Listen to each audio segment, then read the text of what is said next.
পঞ্চম শ্রেণীর শিক্ষার্থী বন্ধুরা, তোমাদের প্রাথমিক গণিত বইয়ের অনুশীলনী 2-এর যেটা 11 পৃষ্ঠায় আছে, সেখানে 4 নম্বর অঙ্কটিতে বলা হয়েছে কোনো বাড়িতে 98,000 গ্রাম চাল আছে। তাদের যদি প্রতিদিন 650 গ্রাম চাল লাগে, তবে কততম দিনে চাল শেষ হবে? উত্তর ক্রমবাচক সংখ্যায়। আমরা সমাধান করার ক্ষেত্রে এইভাবে করব। 650 গ্রাম চাল লাগে একদিনে, অতএব 98,000 গ্রাম চাল লাগে 98,000 ভাগ 650। এরপরে আমরা যদি রাফ করি, দেখা যাচ্ছে ভাগফল 150, ভাগশেষ 500। তারপর আমরা কয়েকটি কথা বলে আমাদের উত্তরটা ক্রমবাচক সংখ্যায় আনব। 150 দিন পরে 500 গ্রাম চাল বেশি থাকে, 150 দিন দেওয়ার পরে 500 গ্রাম চাল বেশি থাকে, সুতরাং এই 500 গ্রাম আরেক দিন চলবে। তাহলে আমরা লিখতে পারি, সুতরাং 150 যোগ 1 151তম দিনে চাল শেষ হবে। উত্তর 151তম দিন। 5 নম্বর অঙ্কটিতে বলা হয়েছে একটি বই তৈরি করতে 128টা কাগজ লাগে। 60,000টা কাগজ দিয়ে কয়টি বই তৈরি করা যাবে? আমরা এখন এই সমাধানটি করব এইভাবে। 128টা কাগজ লাগে একটি বই তৈরিতে, তা অতএব 60,000টা কাগজ লাগে।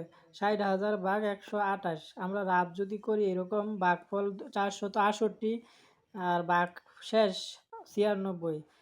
উত্তর 168টি বই তৈরি করা যাবে আর কাগজ অবশিষ্ট থাকবে 96টা। প্রাথমিক 6 নম্বর অঙ্কটির সমাধান এরকম। 800 টাকা পান একজন কর্মচারী, 95,200 টাকা পান 95,200 ভাগ 800।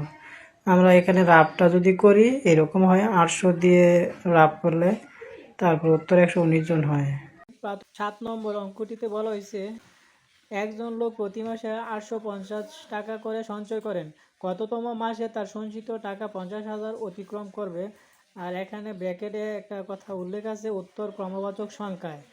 তাহলে আমরা সমাধান করব এইভাবে।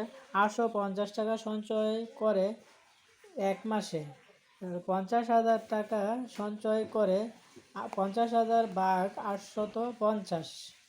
তাহলে আমরা এটা রাফ করলে দেখতে পাই যে ভাগফল 58 এবং ভাগশেষ 700। যেহেতু ক্রমবাচক সংখ্যা উত্তর বের করতে হবে, যে সেজন্য কয়েকটি লাইন লেখার পরে আমরা উত্তর বের করব।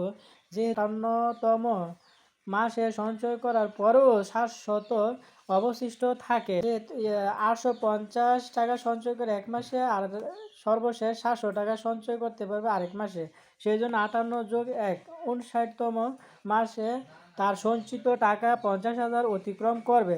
উত্তর 59তম মাসে। প্রাথমিক 8 নম্বর অঙ্কটিতে বলা হয়েছে একটি বাক্সে 250টি বস্তু প্যাকেট করা যায়।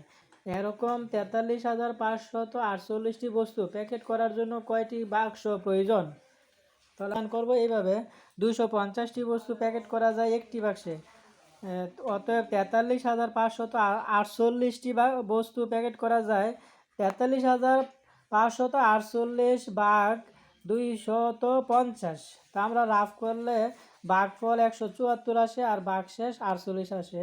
যেহেতু 174টি বাক্স প্যাকেট করার পরও 48টি বস্তু অবশিষ্ট থাকে, তাই সেই 48টি বস্তুর জন্য আরেকটা প্যাকেট লাগবে। এজন্য 48টি বস্তুর জন্য আরও একটি প্যাকেট প্রয়োজন। অতএব মোট বাক্স প্রয়োজন 174 যোগ 1 বা 175টি। উত্তর 175টি বাক্স। ভালো লাগলে সাবস্ক্রাইব করবেন।